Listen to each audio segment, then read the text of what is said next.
어쩌냐? 이미 다 썼는데. 500 남았으니 그걸로 대충 해결해. 뻔뻔하게 비웃는 남편의 얼굴을 보는 순간 제 동생의 혼수자금 1억 원이 상간녀의 카페 장사 미천으로 넘어갔다는 사실이 더욱 끔찍하게 실감났습니다. 남편은 제 발밑에 500만 원을 던져놓고도 조금의 죄책감조차 보이지 않았습니다. 그들은 제가 그깟 500만 원을 주고 눈물을 훔치며 얌전히 물러날 줄 알았나 봅니다. 과연 이들의 오만한 착각은 그 잘난 카페에서 몇 시간이나 버틸 수 있었을까요? 짐승보다 못한 인간들의 처절한 끝이 궁금하시다면 구독 부탁드립니다. 오늘 사연 시작합니다. 저는 중소기업 회계팀에서 대리로 일하며 투병 중인 아버지와 곧 결혼을 앞둔 여동생을 돌보던 평범한 30대 직장인이었어요. 매달 월급이 들어오면 대출 이자를 먼저 계산하고 병원비와 생활비를 쪼개며 하루하루를 살아내는 보통의 사람이었습니다. 대단한 부귀영화를 바란 적도 없었고 그저 내 가족이 아프지 않고 한 공간에서 저녁을 먹을 수 있다면 그것으로 충분하다고 믿는 삶이었어요.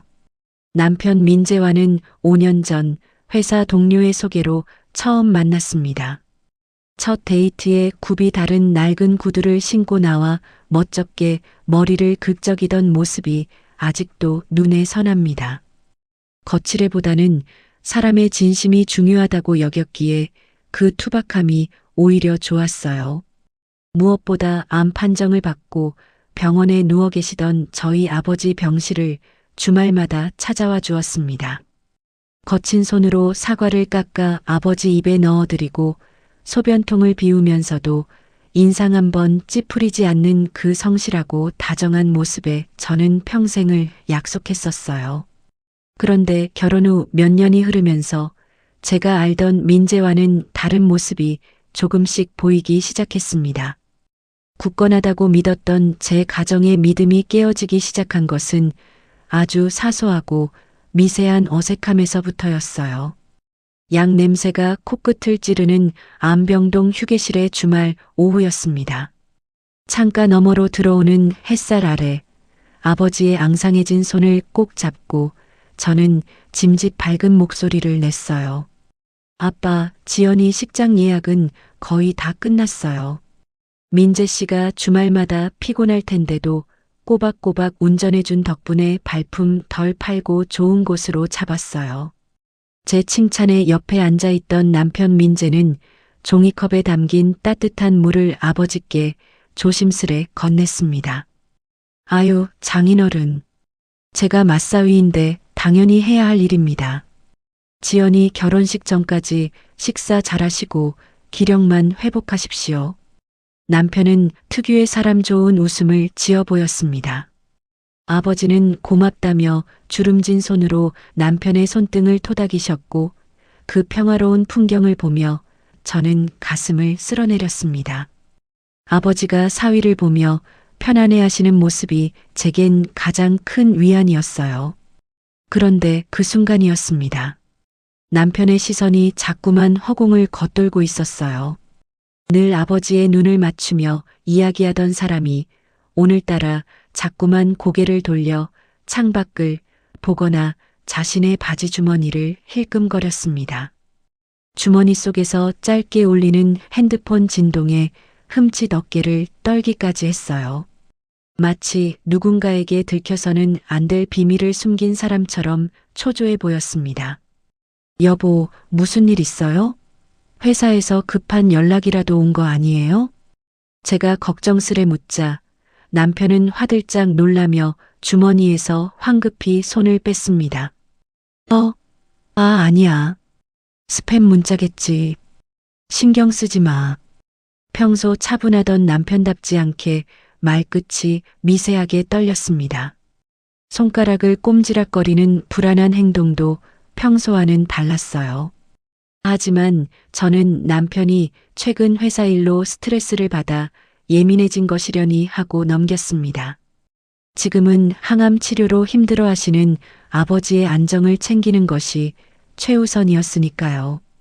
굳이 캐물어 병실 분위기를 망치고 싶지 않았습니다. 며칠 뒤 퇴근길에 들른 친정집 안방이었습니다. 저는 장판 바닥에 동생 지연이와 마주 앉아 아버지가 평소 아끼시던 낡은 가죽 지갑을 열었어요. 지갑 안쪽 깊숙한 곳에서 아버지가 제 명의로 따로 마련해 맡겨두신 모서리가 닳고 다른 종이 통장 하나와 띠빠른 보안카드, 그리고 OTP 기계가 나왔습니다. 지연아, 아빠가 너 혼수하라고 평생 모아두신 돈이 딱 1억이야. 이 돈이면 내가 원하던 그 웨딩홀 잔금 치르고 가전제품도 웬만한 건 다 맞출 수 있어. 아빠가 너 기죽지 말고 시집가라고 신신당부하셨다. 제 말에 통장을 빤히 내려다보던 동생 지연이의 눈시울이 단번에 붉어졌습니다. 언니, 나 진짜 이 돈 받아도 돼? 아빠 병원비도 앞으로 계속 들 텐데 언니가 다 떠안는 거잖아. 그리고 형부한테도 너무 미안해. 언니랑 형부가 나 때문에 고생이 너무 많아. 지연이는 통장을 제 가슴에 품고 눈물을 뚝뚝 흘렸습니다. 낡은 종이 통장에 찍힌 1억 원이라는 숫자는 결코 단순한 돈이 아니었습니다. 젊은 시절부터 건설 현장을 돌며 흙먼지를 마셨던 아버지의 땀방울이었고 엄마 없이 자란 우리 두 자매를 향한 목숨 같은 애정이었습니다. 그 무게를 누구보다 잘 알기에 저는 눈물을 훔치며 동생의 어깨를 꽉 안아주었습니다. 마디로써 이 돈만큼은 그 어떤 일이 있어도 완벽하게 지켜내어 동생의 새 출발을 축복해주겠다고 굳게 다짐했어요. 최근 들어 남편이 유독 예민하게 굴고 집에서 겉도는 느낌을 받았지만 동생의 결혼식이 무사히 끝날 때까지는 부부 사이의 작은 갈등은 무조건 덮어두기로 마음먹었습니다. 긁어부스럼을 만들어 우리 가족의 소중한 평화를 깨트리고 싶지 않았어요. 하지만 억지로 덮어두려 했던 제 의심은 가장 무방비한 새벽 뜻밖의 순간에 실체를 드러냈습니다. 남편이 핑계를 대고 외박을 한 뒤 다음날 새벽에 귀가했을 때였어요. 현관문 도어락이 신경질적으로 열리는 소리에 저는 놀라 거실로 나갔습니다. 넥타이는 풀어 헤쳐져 있고 셔츠는 구겨진 채 남편이 극도로 피곤한 얼굴로 현관에 서 있었습니다.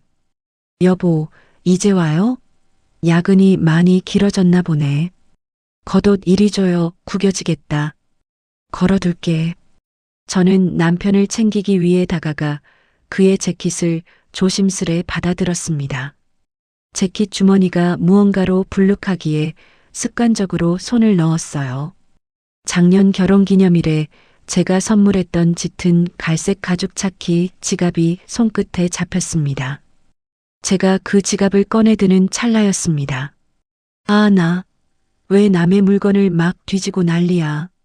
남편이 갑자기 짐승처럼 소리를 지르며 제 손에서 차키 지갑을 거칠게 낚아챘습니다. 아무것도 확인할 새도 없이 남편은 지갑을 소나기에 꽉 움켜쥐었습니다. 뭘 뒤졌다는 거예요? 옷 구겨져서 걸어두려던 것뿐인데 왜 소리를 질러요? 제가 굳은 얼굴로 묻자 남편은 시선을 바닥으로 내리깔고는 가쁜 숨을 씩씩 몰아쉬었습니다. 피곤해서 그래. 나 신경 건들지 마. 남편은 그 한마디를 차갑게 내뱉고는 안방으로 들어가 문을 쾅 닫아버렸습니다. 닫힌 문을 멍하니 바라보며 제 가슴이 서늘하게 식어내렸습니다. 서운함이라는 감정을 넘어 구체적이고 날카로운 경계심이 머릿속을 헤집어 놓았어요. 남편이 제 손길을 극도로 꺼리며 필사적으로 숨기려 한 것이 도대체 무엇인지, 그가 집을 비운 시간 동안 대체 어디서 무슨 짓을 벌인 것인지 알아내야만 했습니다. 그러나 굳이 집을 뒤질 필요도 없었습니다. 진실은 제가 가장 믿고 있던 곳에서 무참히 박살났으니까요. 그날 오후 직장 사무실 제자리에 앉아 컴퓨터 모니터를 켜두고 잠시 숨을 골랐습니다. 동생이 계약하기로 한 웨딩홀에서 잔금을 입금해달라는 연락을 받았거든요. 저는 떨리는 손을 진정시키며 인터넷 뱅킹 홈페이지에 접속했습니다. 아버지가 제 명의로 맡기신 1억 원짜리 통장은 만일을 대비해 남편과 제가 공인인증서와 비밀번호를 공유하며 공동으로 관리하고 있었습니다. 저는 익숙하게 키보드를 두드려 평소 쓰던 비밀번호를 입력했습니다. 비밀번호가 일치하지 않습니다. 15. 순간 숫자를 잘못 눌렀나 싶어 백스페이스를 누르고 다시 천천히 비밀번호를 입력했어요. 비밀번호가 일치하지 않습니다. 25. 등줄기를 타고 서늘한 식은땀이 주르륵 흘러내렸습니다. 연달아 3번을 더 시도했지만 결과는 동일했습니다. 화면에는 붉고 선명한 글씨로 비밀번호 556. 해당 공인인증서는 폐기되었습니다. 영업점을 방문해 주십시오. 라는 문구가 잔인하게 떠올랐습니다. 심장이 귀 밑에서 터질 것처럼 쿵쾅거렸습니다. 남편이 저에게 단 한마디 상의도 없이, 아니, 이런 방구의 언뜀조차 없이 동생의 혼수 자금 1억 원이 든 통장의 비밀번호와 공인인증서를 단독으로 싹 다 변경해버린 것입니다. 막연했던 의심은 어느새 걷잡을 수 없는 공포로 증폭되었어요. 남편이 아버지가 피토하며 모은 돈에 손을 댔다는 끔찍한 상상이 제 머릿속을 하얗게 비웠습니다. 새벽의 신경질적인 태도와 통장을 둘러싼 이상한 변화가 하나의 끔찍한 퍼즐처럼 맞춰지기 시작했습니다. 저는 마우스를 쥔 손을 바들바들 떨면서 꽉 깨물린 입술에서 비릿한 피 맛을 느꼈습니다. 이것은 결코 부부 사이의 얕은 다툼으로 넘길 일이 아님을 직감했어요. 주변의 모든 방법을 동원해 남편의 행적을 역추적하기로 결심했습니다. 그 끝에 어떤 추악한 진실이 숨어 있든 간에 반드시 제 두 눈으로 똑똑히 확인해야만 했습니다. 남편의 회사가 있는 구로디지털 단지 근처 으슥한 식당이었습니다.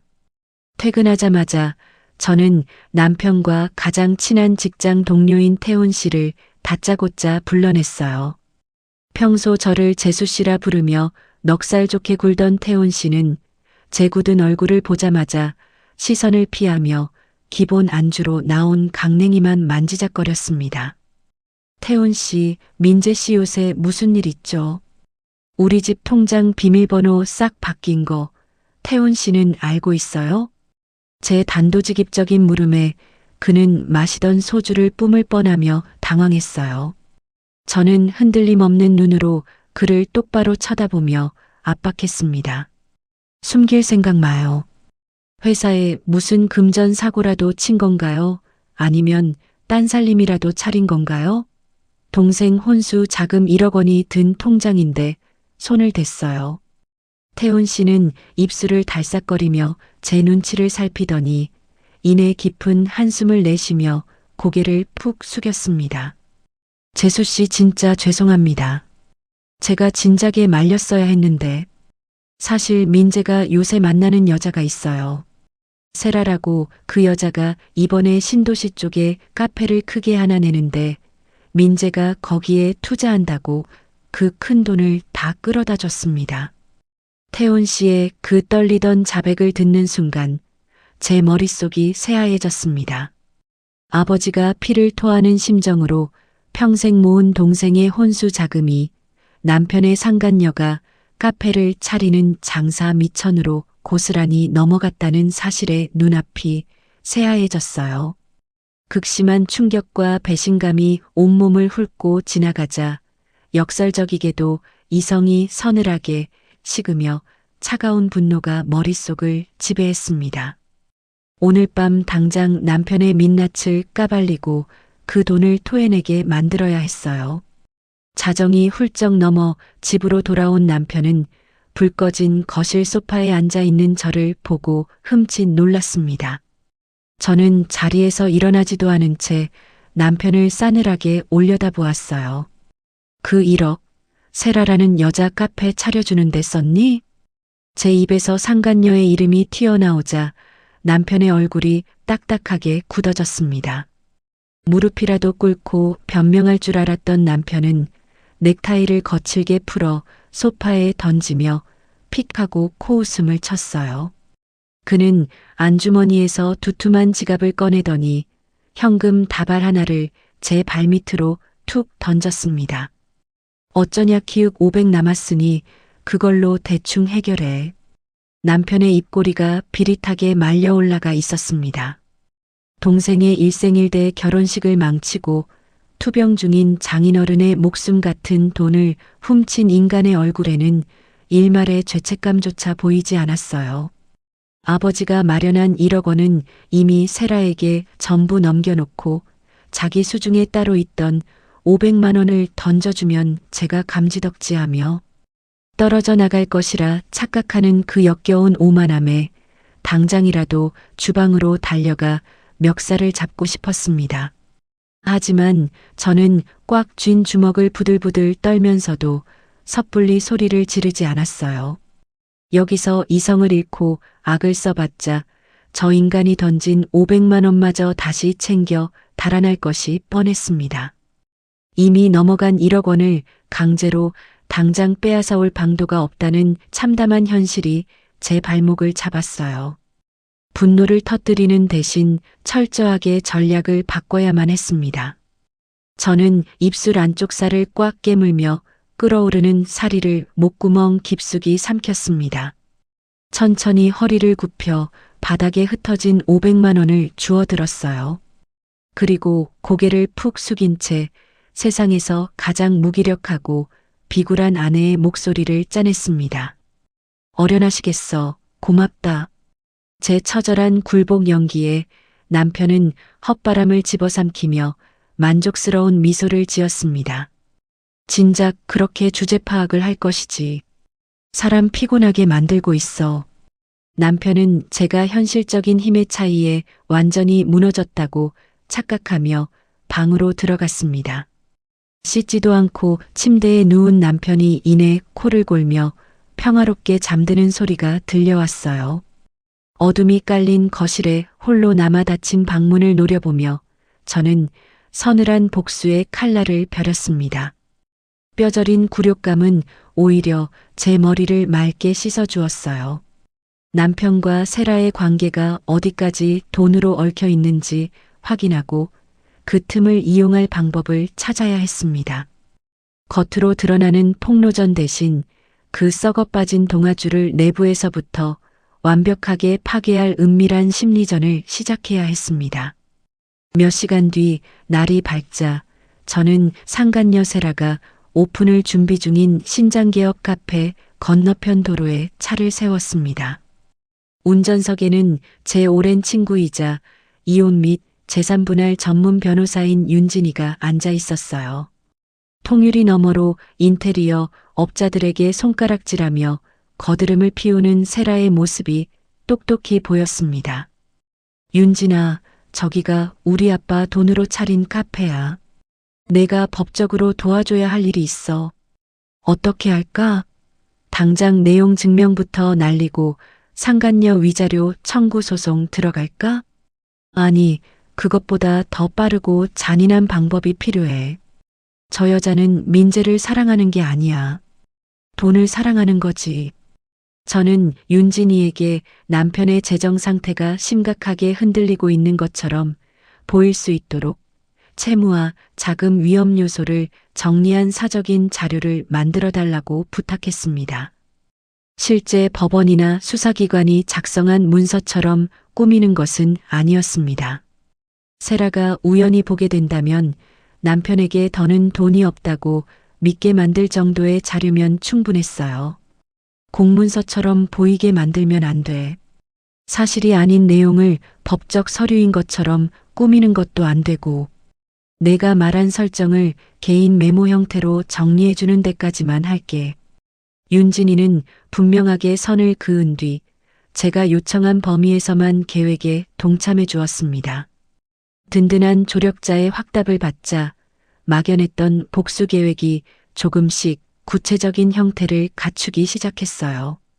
세라가 정말 돈 때문에 민재와 붙어 있는 사람이라면 민재에게 더 이상 꺼내줄 돈이 없다고 믿는 순간 태도가 달라질 가능성이 있었습니다. 저는 윤진이가 정리해준 자료를 남편이 매일 세라의 가게로 들고 다니는 서류 가방 안에 넣어둘 생각이었습니다. 실제로 세라가 그것을 보게 될지, 본다면 어떤 반응을 보일지는 알 수 없었어요. 하지만 적어도 두 사람의 관계가 무엇으로 버티고 있는지는 확인할 수 있을 것 같았습니다. 그날 오전, 저는 출근을 미루고 곧장 시어머니가 혼자 살고 계신 시어머니 댁으로 향했습니다. 현관문을 열고 들어가자 거실 소파에 앉아 느긋하게 과일을 깎던 시어머니 영숙은 불쑥 찾아온 저를 보며 못마땅한 기색을 숨기지 않았습니다. 아침 대바람부터 연락도 없이 웬일이냐? 남편 출근은 제대로 챙겨서 시키고 쏘다니는 거냐? 하여간 너 내가 싹싹한 맛이 없어. 시어머니의 날 선 타박과 싸늘한 눈빛에도 저는 흔들림 없이 거실로 걸어 들어가 그 앞자리에 마주 앉았습니다.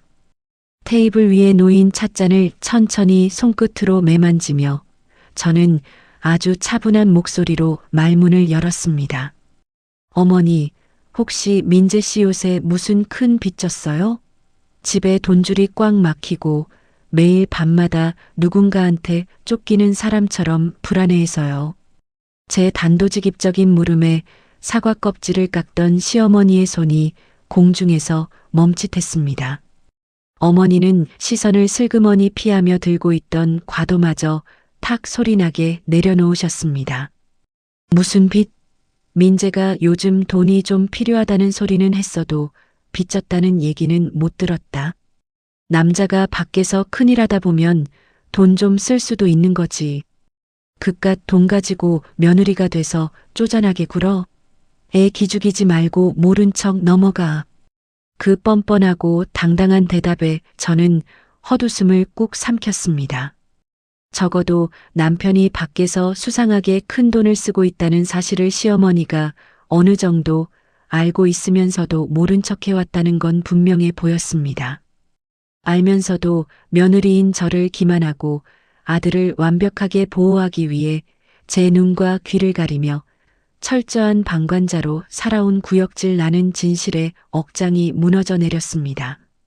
시댁 식구로서 제 안에 남아있던 일말의 정과 미련조차 그 순간 완벽하게 타버려 한 줌의 제가 되었습니다. 저는 이제 피도 눈물도 없는 완벽한 타인으로서 이 늙은 탐욕을 짓밟아주기로 결심했습니다. 그깟 돈이요? 어머니, 단단히 착각하고 계신 모양인데 민재 씨 지금 빚까지 크게 진 것 같아요. 여기저기서 돈을 끌어다 쓴 게 사실이면 채권자들이 움직이기 시작할 수도 있어요. 이 집에 무슨 일이라도 생기기 전에 뭐라도 급히 정리하셔야 할 텐데 정말 아무것도 모르셨어요? 제 서늘한 경고와 빚, 채권자라는 단어에 시어머니의 얼굴이 순식간에 백지장처럼 하얗게 질렸습니다. 뭐, 빚? 채권자? 그게 대체 무슨 소리야? 어머니는 사시나무 떨듯 두 손을 떨며 소파 위에 던져둔 자신의 핸드폰을 다급히 집어들었습니다. 저는 며느리를 얕보던 그 여자가 남편에게 혼비백산하여 경고 전화를 거는 모습을 차가운 눈으로 확인하고는 아무런 인사도 없이 미련 없이 자리에서 일어났습니다. 그날 저녁 우리 집 안방이었습니다. 시어머니의 다급한 전화를 받고 귀가한 남편 민재는 방 안을 초조하게 서성거리며 누군가와 신경질적으로 통화를 하고 있었습니다. 아, 엄마. 그런 거 아니라고 내가 아까부터 몇 번을 말해. 내가 알아서 잘 맞고 있다니까 좀 끊어. 전화를 거칠게 끄는 남편은 문가에 서 있는 저를 힐끗 보더니 애써 헛기침을 하며 거드름을 피웠습니다. 저는 바짝 마른 입술을 축이며 다리미를 집어들었습니다. 그리고 남편이 내일 입고 나갈 셔츠와 구겨진 겉옷을 아주 정성스레 다림질하기 시작했습니다. 고개를 푹 숙인 채 어제 던져준 500만 원에 철저하게 기가 꺾여 순응하는 헌신적인 아내의 얼굴을 완벽하게 꾸며냈습니다. 여보, 옷 다 다렸어요. 내일 이거 입고 출근해요. 피곤할 텐데 일찍 쉬고요. 제가 조심스레 겉옷을 건네자 남편은 턱을 치켜들고 코웃음을 치며 옷을 낚아챘습니다. 그래, 진작 이렇게 납작 엎드리면 콩고물이라도 더 떨어지지. 괜히 사람 피곤하게 굴지 말고 밥이나 차려와. 남편은 제가 현실적인 힘의 차이에 완전히 굴복했다고 맹신하고 있었습니다. 자신의 오만한 자만심에 눈이 멀어 제 순종적인 태도, 이면에 감춰진 날카로운 살이는 전혀 의심조차 하지 못하는 극도로 무능한 상태였습니다. 남편이 콧노래를 부르며 욕실로 샤워를 하러 들어간 사이 저는 심호흡을 하며 남편이 매일 세라의 가게로 들고 출근하는 서류 가방을 열었습니다. 그리고 낮에 변호사 윤진이가 정리해준 채무와 자금 위험에 관한 사적인 자료를 가방 안감 지퍼 틈새에 살짝 삐져나오게 찔러 넣었습니다. 법원이나 수사기관의 문서처럼 꾸민 것은 아니었지만 민재에게 더 이상 꺼내줄 돈이 없다는 인상을 주기에는 충분해 보였습니다. 이튿날 이른 아침 가방 안을 꼼꼼히 확인하지도 않은 채 의기양양한 발걸음으로 집을 나서는 남편의 뒷모습을 보며 저는 등골이 오싹해지는 서늘한 통쾌함을 느꼈습니다. 가방 속 자료를 세라가 실제로 보게 될지, 본다면 어떤 반응을 보일지는 아직 알 수 없었습니다. 역겨움을 견디며 비굴한 아내를 연기했던 어젯밤의 굴욕감이 씻은 듯이 날아갔습니다. 오전 반차를 낸 저는 직장 근처의 한적한 카페에서 여동생 지연이를 만났습니다. 문을 열고 해맑게 웃으며 들어오는 동생의 티 없는 얼굴을 보자 굳어있던 가슴 한구석이 찌릿하게 아려왔습니다. 언니, 회사 일로 바쁠 텐데 왜 갑자기 불렀어? 저는 핸드백에서 남편이 바닥에 던져주었던 그 500만 원이 든 봉투를 꺼내 지연이 앞으로 조심스레 밀어주었습니다. 지연아, 아빠가 너 주신 돈 말이야. 내가 확인해 보니까 만기가 조금 남은 정기예금에 단단히 묶여 있어서 당장 위약금 없이 빼기가 어렵네. 일단 급한 웨딩홀 식장 잔금부터 이걸로 먼저 해결해둬. 목소리가 떨리지 않게 부드럽게 둘러대는 제 거짓말에 지연이는 추후의 의심도 없이 봉투를 꼭 쥐었습니다. 진짜 고마워, 언니. 형부한테도 우리 아빠 돈 신경 써줘서 고맙다고 꼭 전해줘. 나 진짜 언니랑 형부 없었으면 이렇게 마음 편하게 결혼 준비도 못했을 거야. 동생이 제 손을 꼭 잡고 진심 어린 감사와 애정을 표하는 순간 하나뿐인 동생을 속여야 한다는 씁쓸함과 짙은 미안함이 폭풍처럼 밀려왔습니다. 그러나 이내 제 눈빛은 더욱 차갑고 결연하게 굳어졌습니다. 동생의 이 무해하고 평화로운 미소를 끝까지 지키기 위해서는 단 하루의 오차도 없이 1억 원의 준하는 피 같은 자금을 남편에게서 악착같이 뜯어내야만 했습니다. 이제 이 싸움은 남편을 향한 단순한 징벌이나 화풀이를 넘어섰습니다. 내 가족의 생존과 존엄을 지키기 위한 처절한 전쟁으로 상황이 재정이 된 것입니다. 저는 짐승만도 못한 남편을 향한 어떠한 동정심이나 망설임도 제 안에서 영원히 삭제해버리기로 맹세했습니다. 동생을 웃으며 돌려보낸 뒤 제 차 안으로 돌아온 저는 운전대에 기대어 스피커폰으로 이혼 전문 변호사 윤진이에게 전화를 걸었습니다. 윤진아, 가압류 서류 접수 준비 다 됐어? 남편 명의로 된 남은 자산인 전세 보증금이랑 급여 채권 실제 가압류 들어가는 거 가능한 절차대로 바로 접수해줘. 제 지시의 핸드폰 너머로 윤진이의 유쾌하고 날카로운 목소리가 흘러나왔습니다. 접수 준비는 진작에 끝났지. 다만 접수한다고 바로 인용되는 건 아니야. 법원 결정까지는 시간이 필요해. 그리고 아까 내가 넣어둔 자료를 세라가 봤는지는 아직 확인할 수 없어. 저는 짧게 고개를 끄덕였습니다. 계획대로 움직였다고 해서 결과까지 마음대로 정할 수 있는 것은 아니었습니다. 이제 세라가 어떤 선택을 하는지 지켜볼 수밖에 없었어요. 윤진아, 민재가 눈치채기 전까지는 그대로 두자. 그래. 법적 절차는 내가 진행 상황 확인해서 알려줄게. 전화를 끊고 창밖을 바라보는 제 눈빛에는 팽팽한 긴장감이 감돌았습니다. 얄팍한 탐욕으로 얽힌 두 사람이 돈이 흔들리는 순간에도 지금처럼 서로를 믿을 수 있을지 이제 확인할 차례였습니다. 오후 반차를 앞두고 서류를 정리하던 제게 남편의 회사 동료인 태운 대리에게서 다급한 연락이 왔습니다. 급히 회사 앞 좁은 골목으로 뛰어나가자 넥타이가 삐뚤어지고 셔츠 단추가 풀어진 것도 모른 채 하얗게 질린 얼굴로 숨을 헐떡이는 태운 대리가 서 있었습니다. 지수 씨, 저 진짜 미치겠습니다.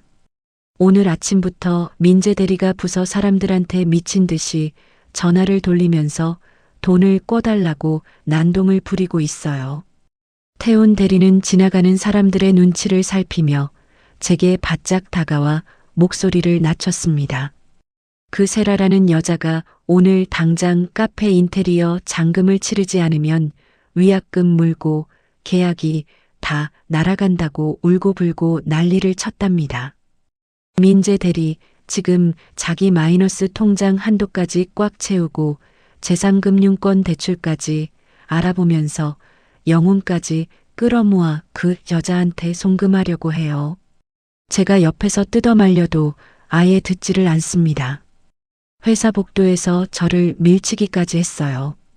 그 다급하고 겁에 질린 목소리를 듣는 순간 저는 속으로 차가운 실소를 터뜨렸습니다. 세라가 갑자기 남편에게 더 많은 돈을 요구하기 시작했다는 것만은 분명했습니다.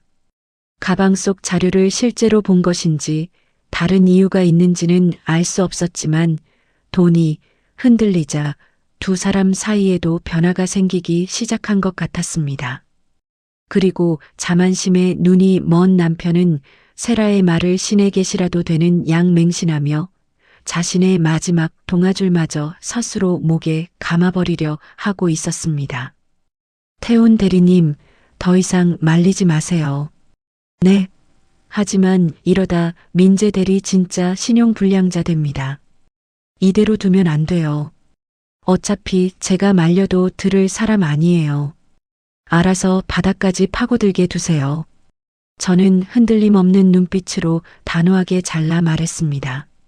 세라의 지독하고 구역질 나는 탐욕에 혀를 내두르면서도 스스로 파멸의 늪으로 걸어 들어가는 남편의 짐승 같은 아둔함이 그저 통쾌했습니다. 남편이 단돈 10원도 남지 않은 완벽한 빈털터리가 되도록 저는 철저히 방치할 작정이었습니다. 그가 쥐고 있는 것을 모두 잃고 완벽하게 고립될수록 파멸의 깊이는 더욱 처참하고 비참해질 터였습니다. 사무실 제자리로 돌아온 저는 탕비실로 들어가 조용히 핸드폰을 들었습니다. 남편에게 전화를 걸자 신호음이 두 번도 울리지 않아 몹시 신경질적이고 날카로운 목소리가 수화기 너머로 튀어나왔습니다. 왜?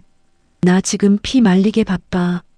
저는 숨을 길게 한번 고르고 한껏 주눅이 든 무기력하고 멍청한 아내의 목소리를 완벽하게 꾸며냈습니다. 여보, 바쁜데 미안해요. 이번 달 도시가스 요금이 미납됐다고 문자가 와서요. 내 통장엔 당장 현금이 없는데 급하게 5만 원만 보내줄 수 있어요? 제 입에서 나온 가습이라는 단어에 남편은 어이없다는 듯 헛바람을 집어삼키며 곧바로 끔찍한 폭언을 쏟아냈습니다.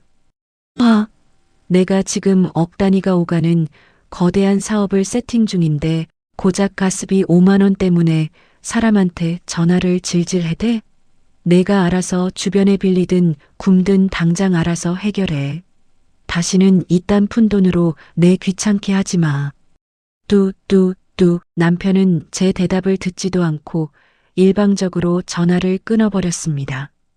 끊어진 핸드폰을 쥔 제 손등에 시퍼런 핏대가 섰습니다.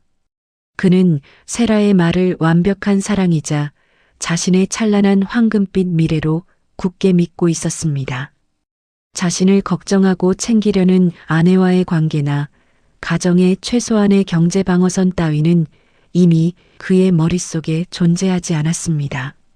남편의 짐승 같은 폭언에도 저는 눈물 한 방울 흘리지 않았어요. 오히려 그가 스스로 돌아올 유일한 퇴로마저 완벽하게 불태워버렸다는 사실에 머리끝까지 서늘한 환희가 차올랐습니다. 방금 전 남편이 나에게 부린 저 오만방자한 짜증과 폭언을 들으며 더 이상 마음을 돌릴 이유가 없다는 사실만 분명해졌습니다. 퇴근 후 저는 곧장 아버지가 입원해 계신 안병동 휴게실로 향했습니다. 결전의 날을 코앞에 두고 제 마음속 깊은 곳에 남은 마지막 온기와 나약함을 차갑게 얼어붙게 만들기 위해서였습니다. 소독약 냄새가 진동하는 휴게실 창가 휠체어에 몸을 기댄 채 멍하니 창밖을 바라보시던 친정아버지는 다가온 저를 보며 앙상해진 손으로 제 손을 꽉 쥐셨습니다. 우리 맏딸, 요새 회사 일이 고된가 얼굴이 반쪽이 됐네. 애비가 몹쓸 병에 걸려 누워서 집만 지워 미안하다. 우리 지연이 무사히 시집갈 때까지만 내가 어떻게든 버텨야 할 텐데. 거칠고 뼈마디가 굵어진 아버지의 손등 위로 평생 두 딸을 위해 공사판을 전전하며 희생에 온 묵직한 세월이 고스란히 만져졌습니다. 아버지는 제 서늘하게 굳어버린 표정을 그저 병간호로 인한 깊은 피로로 오해하시며 투박하지만 애틋한 손길로 제 머리를 쓰다듬으셨어요. 아빠, 그런 약한 소리 마세요. 지연이 결혼식, 이런 한 푼 부족함 없이 가장 눈부시고 완벽하게 치를 거예요. 제가 언니잖아요. 아빠가 피땀 흘려 모아주신 돈 절대 헛되이 쓰이지 않게 제가 끝까지 다 알아서 할게요. 저는 아버지의 마른 무릎에 얼굴을 묻으며 피를 토하듯 속삭였습니다. 아버지가 느끼는 그 깊은 죄책감과 맹목적인 사랑은 제가 남편을 철저히 찢어발기고 우리의 돈을 되찾아야만 하는 가장 강력하고 숭고한 명분임이 다시 한번 증명되었습니다. 제 안에서 잠시나마 일렁이던 옅은 외로움과 긴장감이 씻은 듯이 완벽하게 사라졌어요. 남편에게 더 이상 끌려다니지 않고 제 가족의 돈을 되찾겠다는 마음도 더욱 단단해졌습니다. 어설픈 동정심이나 과거 부부로서의 정에 흔들리는 것은 저를 위해 평생 뼈를 깎아온 친정아버지의 거룩한 사랑을 모욕하는 짓이었습니다. 저는 이제 정해진 법적 절차를 끝까지 밟아가기로 결심했습니다.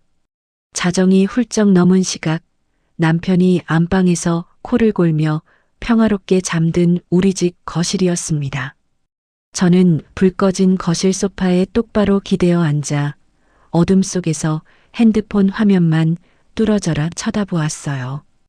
이혼 및 재산분할 전문 변호사인 제 친구 윤진이에게서 최종 확인 메시지가 도착해 있었습니다. 지수야, 준비할 서류는 다 정리됐어. 이혼 소장하고 남편 급여 채권 전세 보증금에 대한 가압류 신청서, 그리고 1억 원건에 대한 형사 고조장을 순서대로 접수할 거야. 다만 가압류는 접수한다고 즉시 인용되거나 재산이 바로 동결되는 건 아니니까 법원 결정까지 기다려야 해. 진행되는 대로 알려줄게. 메시지를 조용히 읽어내려가는 제 입가에 비로소 차가운 미소가 짙게 번졌습니다. 세라와 남편 사이에서 무슨 일이 벌어질지는 아직 알 수 없었습니다. 다만 남편이 스스로 무리한 대출까지 알아보며 깊숙이 들어가고 있다는 사실과 제가 준비한 법적 절차가 이제 실제로 시작된다는 것만은 분명했습니다. 지난 며칠간 남편이 바닥에 던진 500만 원을 비굴하게 주워들며 뼛속까지 새겼던 굴욕과 분노가 끼로조 차분하게 가라앉았습니다. 앞으로 어떤 일이 벌어질지 알 수 없는 긴장감 속에서도 저는 더 이상 감정적으로 움직이지 않기로 했습니다. 남편이 스스로 만든 선택의 결과를 지켜보면서 저는 제가 밟아야 할 절차만 차분히 밟아갈 생각이었습니다. 드디어 모든 것이 뒤집힐 아침이 밝았습니다. 현관 거울 앞에서 넥타이를 매는 남편 민재의 콧노래 소리가 거실까지 울려 퍼졌어요. 저는 평소처럼 다가가 남편의 구겨진 셔츠 깃을 반듯하게 펴주었습니다. 여보, 이번 주말 저녁에는 뭐 먹을까요? 저번에 당신이 맛있다고 했던 동네 오리백 쑥집 예약해 둘까요?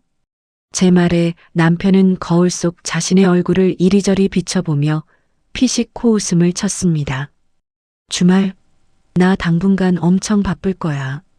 집에 안 들어올 수도 있으니까 귀찮게 연락하지 말고 당신 먼저 자. 그깟 백숙은 당신 혼자나 실컷 먹든가. 완벽한 승리감에 도취된 남편의 얼굴에는 저를 향한 노골적인 무시와 오만함이 덕지덕지 붙어 있었습니다. 자신이 내어준 마지막 자금과 상간녀의 얄팍한 거짓말을 티끌만큼도 의심하지 않은 채 그는 그토록 완벽한 착각 속에 빠져 있었어요.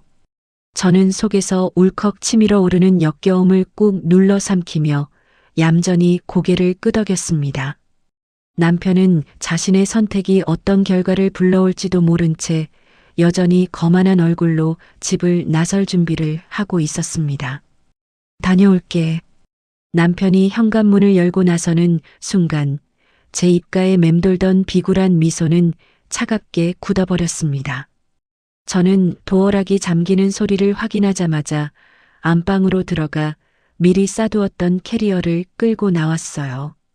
이제 이 집에는 단 1초도 머무를 이유가 없었습니다. 남편이 파멸의 구덩이에서 발버둥 칠 때 행여나 제게 물리적인 해를 가할 것에 대비해 저는 미련 없이 현관문을 나서며 최종 폭격을 위한 안전거리를 확보했습니다. 몇 시간 뒤 직장 사무실 제자리에 앉아 모니터를 응시하고 있을 때였습니다. 시계바늘이 정오를 갓 넘긴 시각, 책상 위에 엎어둔 제 핸드폰이 미친 듯이 진동하기 시작했어요. 발신자는 남편이었습니다. 저는 마우스를 쥔 손을 천천히 놓고 아주 건조한 태도로 통화 버튼을 눌렀습니다. 지수야. 어떡해. 큰일 났어.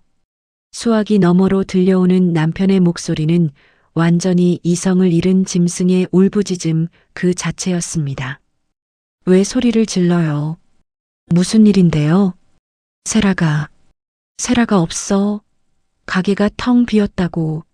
어제 밤까지 인테리어 잔금 치른다고 내 돈 다 받아가 놓고 전화기도 꺼져 있고 사람들도 다 사라졌어. 내 돈, 내 비상금, 대출받은 돈까지 다 들고 날랐다고. 남편은 꺽꺽거리며 숨 넘어가는 소리로 절규했습니다.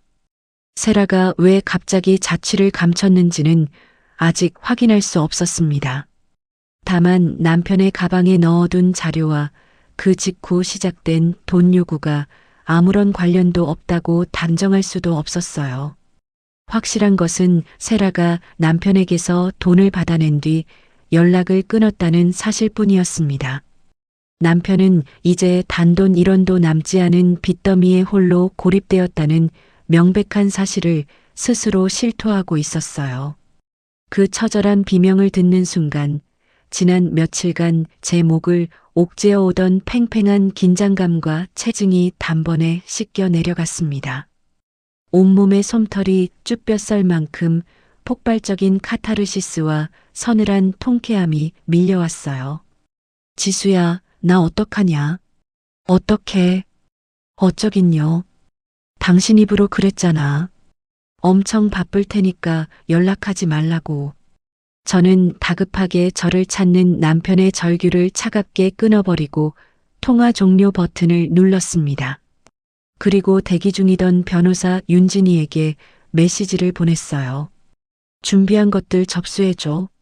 남편을 상대로 한 이혼과 재산 보전, 그리고 1억 원에 대한 형사 절차가 실제로 시작되는 순간이었습니다.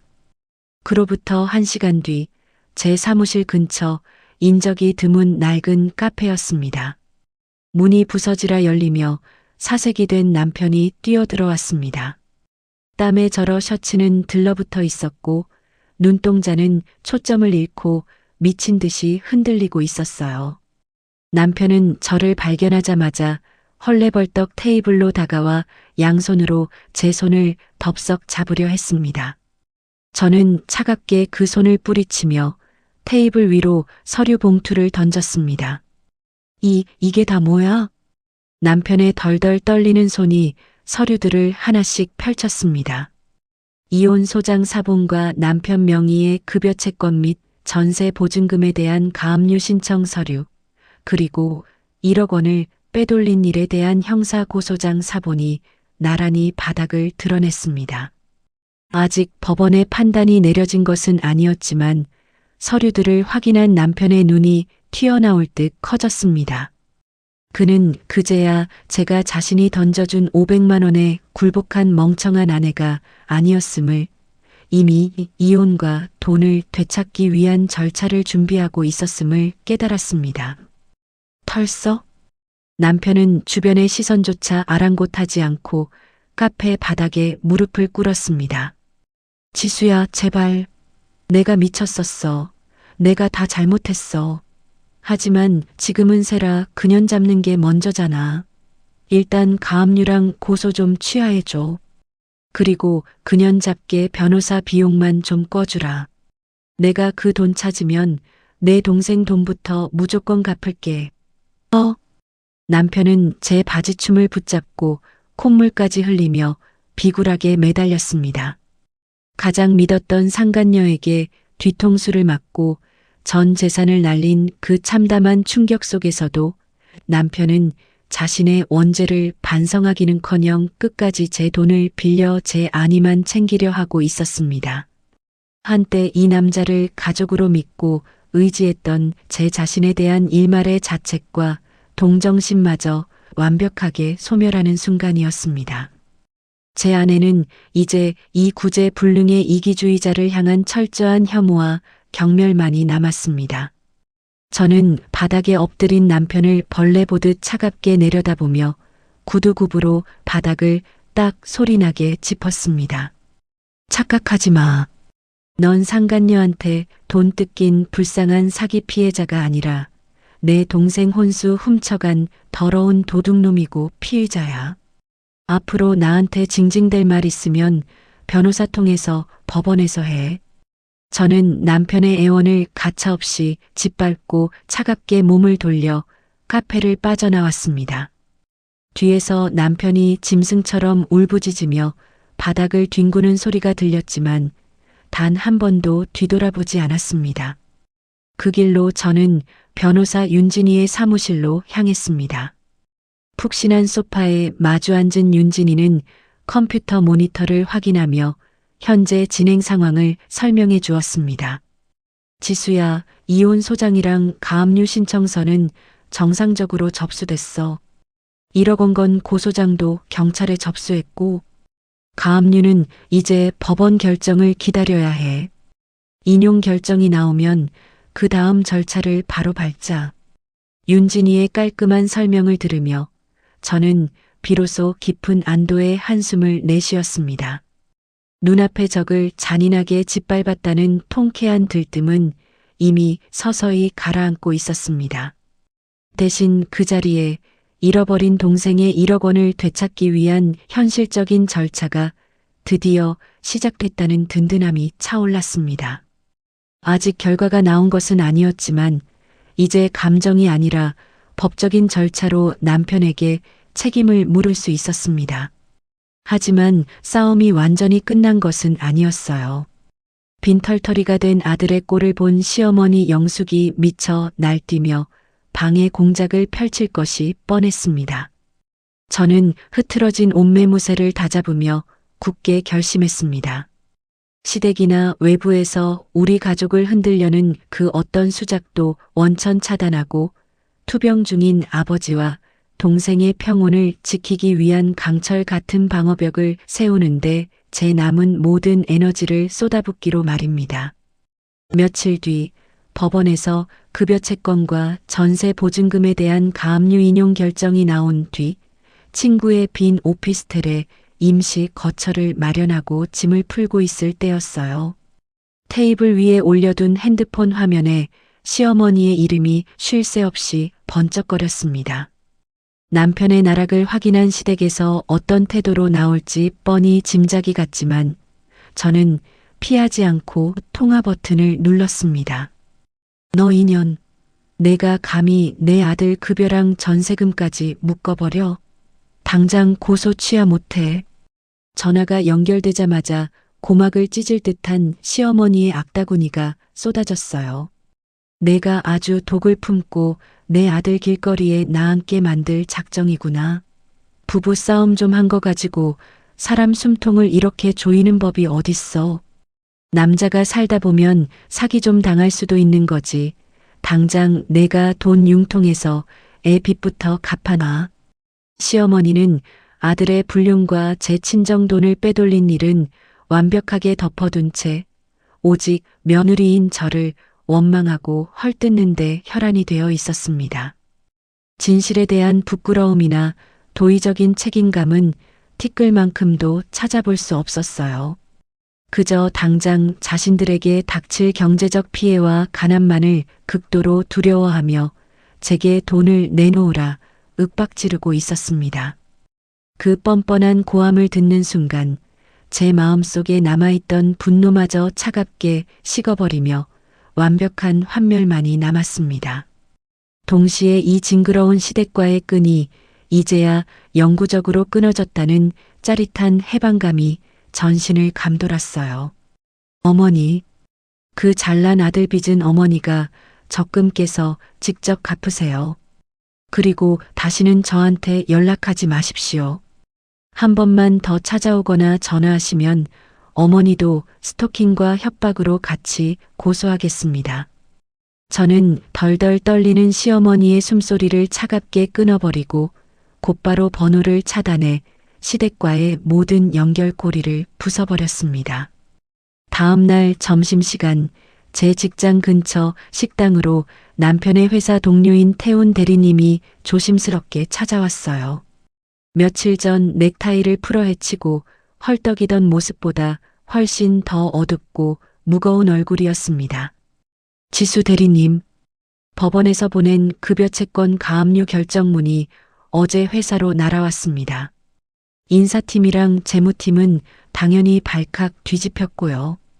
태훈 대리님은 마시던 물잔을 내려놓으며 굳은 목소리로 입을 열었어요. 민재 대리가 부서 사람들한테 계속 돈을 빌려달라고 연락하고 회사 복도에서 저를 밀친 일까지 인사팀에 들어갔습니다. 급여 가압류까지 알려지면서 회사에서도 그동안 있었던 일들을 확인하고 있어요. 남편은 이제 가정과 재산을 잃은 것을 넘어 자신이 그토록 자랑스러워하던 직장에서도 자신의 행동에 대한 책임을 피하기 어려운 상황에 놓이고 있었습니다. 제가 초반에 민재 대리 외도를 알고도 덮어준 거 대리님께 변명의 여지 없이 진심으로 죄송합니다. 저도 책임을 통감하고 있습니다. 태훈 대리님은 자리에서 일어나 제게 깊이 고개를 숙였어요. 돌이켜보면 타인의 입을 통해 객관적으로 전해들은 남편의 상황은 제 이성을 한층 더 차갑고 단단하게 단련시켜 주었습니다. 저는 태훈 대리님의 늦은 사과를 건조하게 받아들였어요. 다만 남편이 불쌍하다고 밥이라도 사주거나 돈을 꿔주는 헛짓거리는 절대 하지 마시라고 서늘하게 경고한 뒤 단호히 돌아섰습니다. 주말 오후 저는 동생 지연이의 웨딩 가봉을 위해 드레스숍 대기실에 앉아 있었어요.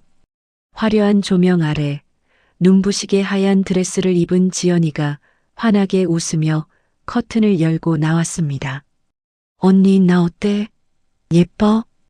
응, 우리 지연이가 세상에서 제일 예쁘다. 아빠가 보셨으면 진짜 좋아하셨을 텐데. 제가 눈시울을 붉히며 옷매무새를 다듬어 주자 지연이는 주변을 두리번거리며 물었어요. 근데 형부는? 요새 통 얼굴 보기가 힘드네. 나 드레스 입은 거 형부한테도 보여주고 싶었는데. 혹시라도 남편의 이상한 소문을 듣고 동생이 불안해할까봐 저는 애써 표정을 부드럽게 풀며 자연스럽게 거짓말을 했습니다. 민재 씨 회사에 아주 큰 프로젝트가 터져서 당분간 야근하느라 꼼짝도 못해요. 그리고 혼수 결제랑 식장 잔금 치르는 건 내가 다 알아서 넘겨받았으니까 넌 신경 쓰지 말고 예쁜 것만 골라. 아무 걱정 마. 제 단호하고 부드러운 목소리에 지연이는 남편의 만행과 사라진 1억 원의 진실을 전혀 모른 채 그저 해맑게 웃으며 제 손을 꼭 쥐어주었습니다. 언니 진짜 고마워. 나 언니랑 형부한테 평생 잘할게. 동생을 속여야 하는 묵직한 미안함이 가슴을 짓눌렀지만 이 무해하고 평화로운 웃음을 지켜냈다는 깊은 안도감이 더 컸습니다. 제가 홀로 짊어진 이 더러운 흙탕물 싸움이 결국 내 가족을 지켜내는 가장 튼튼한 방패가 된 것입니다. 저는 입술을 깨물며 다짐했어요. 남편의 전세 보증금과 급여 채권에 대한 가압류를 유지하고 이후 필요한 절차까지 밟아서라도 지연이가 진실을 알기 전에 1억 원의 혼수를 물리적으로 완벽하게 채워 넣고야 말겠다고요. 며칠 뒤 늦은 밤이었습니다. 퇴근 후 아버지를 뵙고 친정집 아파트 1층 공동현관을 나서려던 찰나 유리문 너머로 시퍼런 어둠 속에서 비틀거리는 그림자 하나가 나타났습니다. 지독한 술 냄새를 풀풀 풍기며 공동현관 비밀번호를 누르려 발악하는 사람은 다름 아닌 남편 민재였어요. 투병 중인 아버지와 결혼을 앞둔 동생이 있는 집이었습니다. 남편이 행패를 부려 가족들에게 충격을 주는 것을 원천 봉쇄해야만 했어요. 저는 유리문을 거칠게 열고 나가 남편의 앞을 온몸으로 막아섰습니다. 비켜. 장인어른이랑 처제한테 내가 다 까발릴 거야. 내가 날 이 꼴로 만들었다고 다 말할 거라고. 남편은 핏발선 눈으로 저를 노려보며 제 어깨를 밀치려 했습니다. 당장 여기서 꺼지지 않으면 지금 바로 경찰에 신고하고 다시는 제 가족에게 접근하지 못하게 접근금지 조치도 신청하겠습니다. 제가 한치의 물러섬도 없이 핸드폰 화면을 켜서 112를 누르려 하자 발악하던 남편의 행동이 거짓말처럼 멈췄습니다. 그는 저주를 퍼붓던 입을 꾹 다물더니 이내 다리에 힘이 풀린 사람처럼 차가운 시멘트 바닥에 털썩 무릎을 꿇었어요. 지수야, 내가 잘못했어. 내가 다 잘못했으니까 제발 나 좀 살려줘. 나 진짜 이러다 죽어, 응? 방금 전까지 악을 쓰던 짐승은 온데간데 없고 텅 빈 눈동자로 굵은 눈물을 뚝뚝 흘리며 처절하게 매달리는 껍데기만 남아 있었습니다. 분노하거나 상황을 반전시킬 얄팍한 의지조차 완전히 꺾여버린 완벽하게 무기력한 패배자의 꼴이었어요. 그렇게 오열하며 제 바짓가랑이를 붙잡는 남편을 내려다보는데 제 안에서는 일말의 통쾌함이나 승리감조차 느껴지지 않았습니다. 그저 길가에 버려진 쓰레기 봉투를 보는 듯한 완벽한 무감각과 짙은 허탈함만이 밀려왔어요. 저는 남편의 눈물에 그 어떤 대답이나 감정 동요도 보여주지 않은 채 조용히 통화 버튼을 눌렀습니다. 여기 술에 취해 가족집 앞에서 행패 부리는 사람이 있습니다. 빨리 출동해 주십시오. 잠시 후 요란한 사이렌 소리와 함께 경찰차가 도착했고 저는 바닥에 엎드려 울부짖는 남편이 경찰의 손에 처참하게 끌려가는 모습을 서늘한 눈으로 지켜보았습니다. 차가운 밤 공기 속에서 멀어지는 경찰차의 불빛을 바라보며 저는 주머니 속에서 다가올 법정 싸움과 자금 회수를 위한 마지막 서류들의 무게를 가늠하고 있었습니다. 그로부터 몇 달이 흐르고 1억 원 반환 문제에 대한 법적 절차를 거쳐 전세, 보증금에 대한 압류 추심 단계까지 진행된 뒤인 저는 집주인 아주머니와 함께 원래 살던 아파트를 찾았습니다. 엘리베이터에서 내려 복도를 돌자 어젯밤 유치장에서 풀려나 초췌한 몰골을 한 남편 민재가 현관문 앞에 우두커니 서 있었습니다. 며칠 전만 해도 빳빳하게 다려진 셔츠를 입고 콧노래를 부르며 거드름을 피우던 남자는 온데간데 없었습니다. 수염은 덥룩하게 자랐고 눈 밑은 시커멓게 파인 채 밤새 추위에 떤 노숙자와 다를 바 없는 비참한 모습이었습니다. 지수야, 나 진짜 당장 갈 곳이 없어. 며칠만, 딱 며칠만 여기서 지내게 해줘. 나 밥도 못 먹었어. 남편은 제 겉옷 소매를 붙잡으려 비굴하게 손을 뻗었습니다. 저는 발밑에 기어다니는 벌레를 피하듯 차갑게 한 걸음 물러섰습니다. 비밀번호 당장 누르고 열쇠 내놓으세요. 이 집 전세 보증금은 지연이 혼수 자금 변제를 위한 강제 집행 절차에 들어갔습니다. 당신이 뻔뻔하게 발 뻗고 누울 공간은 이제 단 한 뼘도 남지 않았어요. 옆에 선 집주인 아주머니도 쯧쯧 혀를 차며 거들었습니다. 총각, 남의 집 귀한 딸 눈에 피눈물 나게 했으면 죗값을 치러야지. 얼른 짐이나 빼. 남편은 핏기가 가신 얼굴로 입술을 바들바들 떨더니 결국 집 안으로 들어가 캐리어 하나에 구겨진 옷까지 몇 개만 쑤셔 넣은 채 도망치듯 현관문을 나섰습니다. 신혼의 단꿈을 꾸며 함께 식탁을 고르고 가구를 들여놓았던 공간이 이렇게 산산조각 났다는 사실에 아주 찰나의 허망함이 스쳐 지나갔습니다. 하지만 이내 꼴마 터진 상처의 고름을 완전히 도려낸 듯한 지독한 후련함이 온몸을 감쌌습니다. 마지막까지 그가 쥐고 있던 물리적 안전장치인 집마저 완벽하게 해체되었습니다. 이제 남편은 단돈 1원도 없이 차가운 길바닥에 나앉은 완벽한 경제적 매장 상태에 놓였습니다. 저는 남편이 떠난 텅 빈 거실을 뒤도 돌아보지 않고 빠져나왔습니다. 이후 집주인에게 반환될 전세 보증금에 대한 추심 절차가 마무리되자 실제로 회수한 금액 중 일부를 곧바로 동생의 혼수 예산 통장으로 이체했습니다. 제 가족을 지키기 위한 물리적인 자금 회수의 첫 단추가 완벽하게 채워지는 짜릿한 순간이었습니다. 그날 오후 늦게 제 임시 거처인 오피스텔 1층 로비로 들어설 때였습니다. 구석 소파에 웅크리고 앉아있던 시어머니 영숙이 저를 발견하고는 헐레벌떡 달려왔습니다.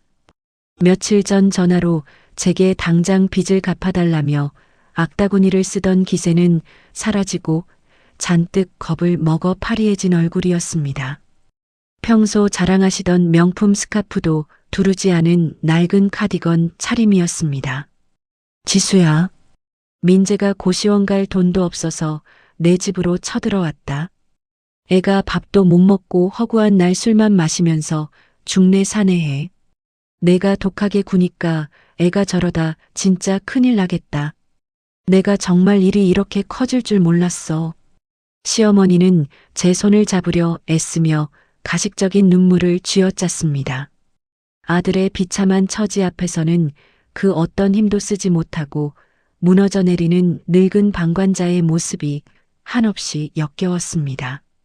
며느리를 만만하게 보며 아들의 죄를 덮어주던 그 알량한 이기심이 낳은 당연한 결과였습니다. 저는 그 거친 손을 차갑게 쳐냈습니다. 당신 아들 몫이니까 어머니가 직접 데려다 거두세요. 한 번만 더 제 가족 근처에 얼쩡거리면 어머니가 민재 씨 일에 대해 알고 있던 사실까지 수사기관에 전부 말씀드리겠습니다. 지수야, 내가 미안하다. 내가 잠시 눈이 멀어서. 어머니와 그 잘난 아들이 치러야 할 진짜 지옥은 이제부터 시작입니다. 다신 제 앞에 나타나지 마세요.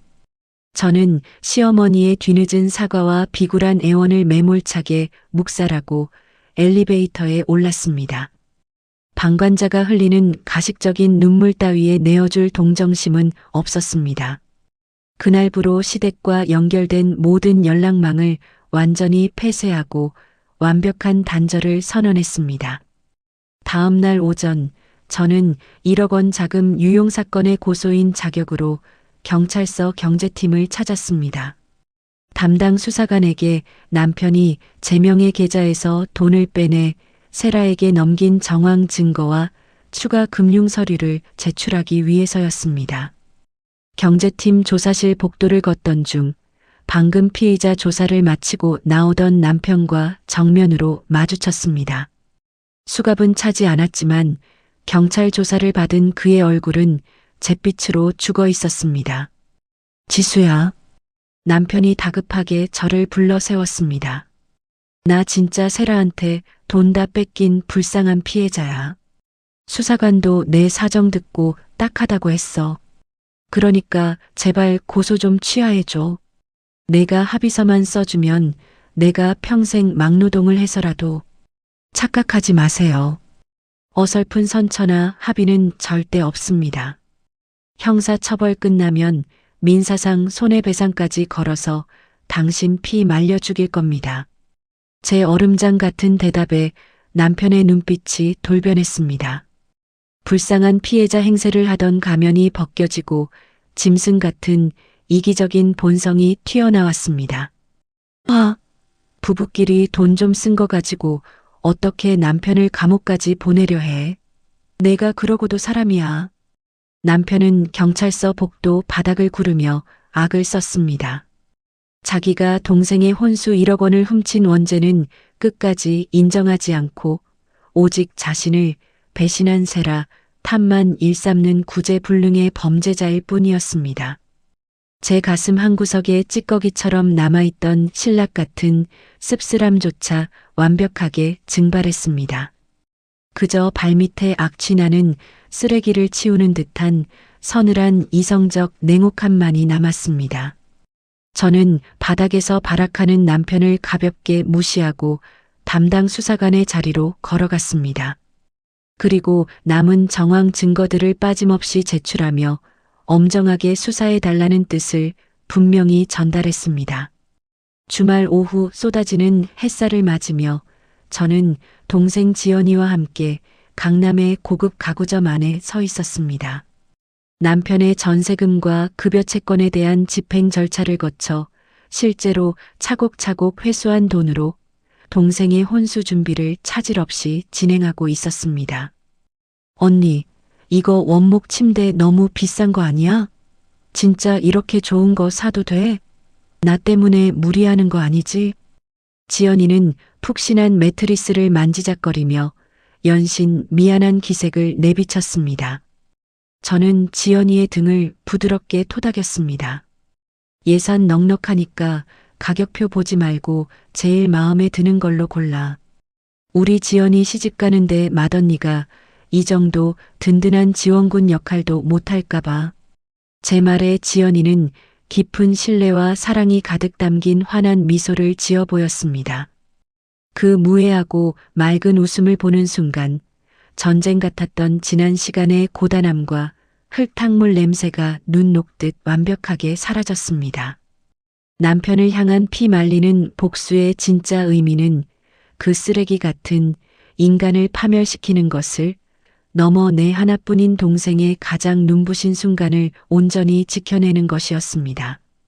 저는 남편의 비참한 몰락에 더 이상 얽매이는 대신 오직 내 가족의 행복한 미래에만 남은 에너지를 쏟으며 건강한 일상으로 복귀하기로 굳게 다짐했습니다.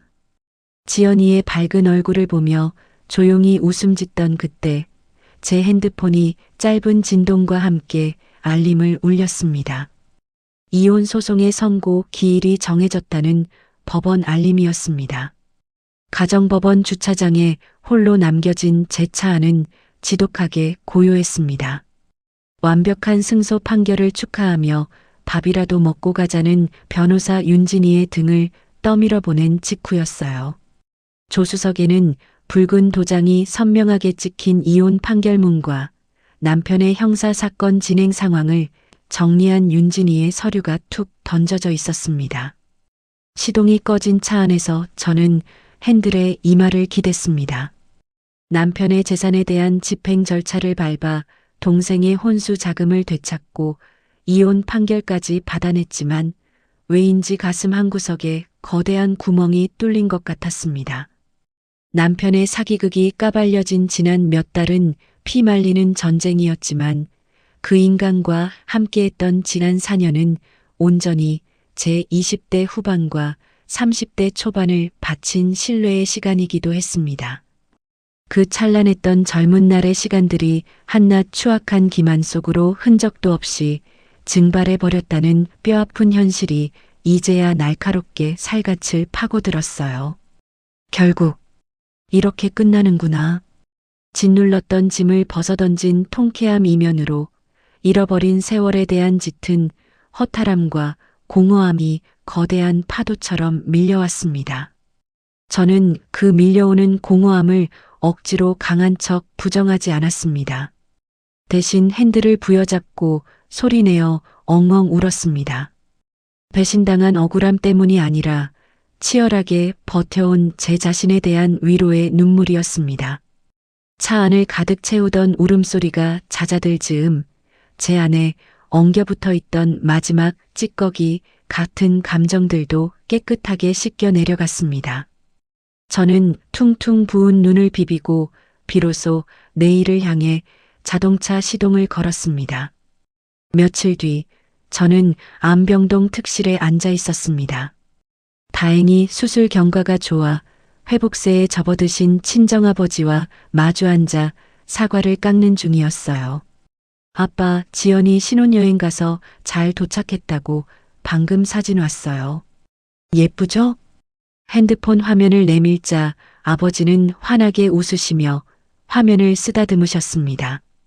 저는 접시에 사과를 담아 아버지께 건네며 최대한 차분하고 부드러운 목소리로 입을 열었습니다. 그리고 아빠, 저 민재 씨랑 며칠 전에 서류 정리 다 끝냈어요. 누가 잘못해서 그런 건 아니고요. 그냥 도저히 좁힐 수 없는 성격 차이 때문에 좋게 합의해서 갈라섰어요. 아빠가 주셨던 그 돈은 지연이 혼수랑 식장 비용으로 하나도 빠짐없이 완벽하게 잘 썼으니까 절대 걱정하지 마세요. 제 거짓말에 아버지는 깎아둔 사과를 내려놓으시고는 깊은 한숨을 내쉬셨습니다. 맏딸의 이혼 소식에 가슴이 덜컥 내려앉으셨겠지만 아버지는 저를 나무라거나 캐묻지 않으셨습니다. 대신 거칠고 따뜻한 두 손으로 제 손을 꽉 감싸 쥐어 주셨어요. 우리 지수, 그동안 말도 못하고 혼자 소갈이하느라 얼마나 고생이 많았어. 내가 마음의 짐을 덜고 조금이라도 편안해졌다면 애비는 더 바랄 것이 없다. 장하다, 내 딸. 참혹했던 진실을 굳이 꺼내지 않아도 저를 온전히 믿어주시는 아버지의 그 한마디에 픽 눈물이 돌았습니다. 저의 선의의 거짓말은 아버지의 건강과 평온을 지키는 가장 견고한 방패가 되었습니다. 저는 복수와 미움의 찌꺼기를 이 병실 문 밖에 영원히 버려두기로 다짐하며 환하게 마주 웃어 보였습니다. 그로부터 한 달 뒤 직장 사무실 제자리에서 업무를 보던 중이었습니다. 책상 위 핸드폰에 지역 번호가 찍힌 모르는 번호가 걸려왔어요. 거래처에 급한 연락일지도 모른다는 생각에 무심코 통화 버튼을 눌렀습니다. 구치소에서 걸려온 수신자 부담 전화입니다. 통화를 원하시면 기계음이 끝남과 동시에 수화기 너머로 바들바들 떨리는 남편의 쉰 목소리가 들려왔습니다. 지수야. 나야. 전화 끊지 마. 제발 한 번만 부부의 정을 생각해서 합의해주고 선처해달라고 말 좀 해주라. 나 진짜 여기 방 사람들한테 매일 맞고 사람 취급도 못 받아. 영치금도 하나 없고 주변 수감자들의 눈치를 보는지 한껏 쥐어짜낸 비굴하고 애처로운 징얼거림이었습니다. 500만 원을 바닥에 던지며 저를 조롱했던 오만한 기만자는 온데간데 없었어요. 세상에서 가장 초라하고 비참한 몰골로 철창 안에 갇혀 벌벌 떠는 짐승 한 마리만이 남아 있었습니다. 그 처절한 목소리를 듣는 순간 저는 과거 저를 괴롭혔던 악몽이 완전히 끝났음을 실감했습니다. 제 안에는 더 이상 그를 향한 분노나 미움조차 일지 않았어요. 발밑에 먼지 한 톨보다 못한 완벽한 무관심만이 남았습니다. 저는 어떠한 대꾸나 감정의 낭비도 없이 곧바로 종료 버튼을 눌러 통화를 끊어버렸습니다. 그리고 즉시 그 번호를 수신 차단 목록에 넣었어요. 그렇게 그의 존재는 제 우주에서 영원히 그리고 완벽하게 소멸했습니다. 주말 아침 따스한 햇살이 비치는 제 새로운 소형 아파트 거실이었습니다. 모든 악연과 짐을 털어내고 오롯이 제 힘으로 마련한 온전한 저만의 보금자리였어요. 저는 콧노래를 부르며 찻잔에 향긋한 차를 내렸습니다. 아버지가 물려주신 낡은 통장과 동생의 혼수 장부를 펴놓고 끙끙대던 식탁 위에는 이제 빳빳하고 예쁜 새 다이어리가 놓여 있었습니다. 오직 저의 이름과 온전한 제 노력으로 채워나갈 미래의 계획표였어요. 차를 한 모금 마시는데 핸드폰 알림이 울렸습니다. 신혼여행을 떠난 지연이가 보낸 사진이었어요. 에메랄드빛 바다를 배경으로 동생과 제부가 활짝 웃고 있었습니다. 언니, 우리 진짜 너무 재밌게 놀고 있어. 솔직히 형부 빈자리가 의아하긴 했지만 언니가 내내 내 곁에 든든하게 있어줘서 세상에서 제일 맘 편하고 행복했어. 사랑해 우리 언니. 애정 어린 문자를 읽어내려가며 제 입가에 맑고 청량한 미소가 번졌습니다. 저를 올가매던 기만적인 껍데기들을 제 손으로 부수고 얻어낸 이 적막함은 결코 외로움이 아니었어요. 제가 스스로 통제하고 책임지는 완벽하게 안전하고 자유로운 진짜 제 삶의 시작이었습니다. 깊은 바닥을 치고 더러운 흙탕물 싸움을 온전히 견뎌낸 자만이 누릴 수 있는 단단한 자존감이 가슴을 가득 채웠습니다. 저는 서랍을 정리하다 남편과 함께 살던 시절 남겨진 자잘한 물건들을 미련 없이 쓰레기통에 툭 쳐넣었습니다. 그리고 다이어리에 첫 글귀를 적어 내려가며 내 인생의 유일한 주인공으로서 찬란한 새 일상을 담담하게 시작했습니다. 당연하게 곁을 내어준 사람의 믿음을 돈과 탐욕으로 기만했을 때 그 대가가 얼마나 처절한지 보여준 사연이었습니다. 썩어버린 관계를 도려내는 과정은 뼈를 깎는 것처럼 아프고 고통스러웠지만 곪은 상처를 그대로 방치했다면 제 삶마저 통째로 무너져 내렸을 것입니다. 저는 잃어버린 4년의 세월에 얽매이는 대신 제 손으로 직접 부수고 쟁취해낸 깨끗하고 온전한 저의 오늘을 살아가려 합니다. 가장 지키고 싶은 소중한 사람들을 위해 우리는 때로 세상 그 누구보다 차갑고 독해질 수 있습니다. 오늘 사연을 들으신 여러분의 생각은 어떠신지 자유롭게 댓글로 남겨주시기 바랍니다. 사연에 공감하셨다면 구독과 좋아요 부탁드립니다. 지금까지 달빛인생 TV였습니다. 감사합니다.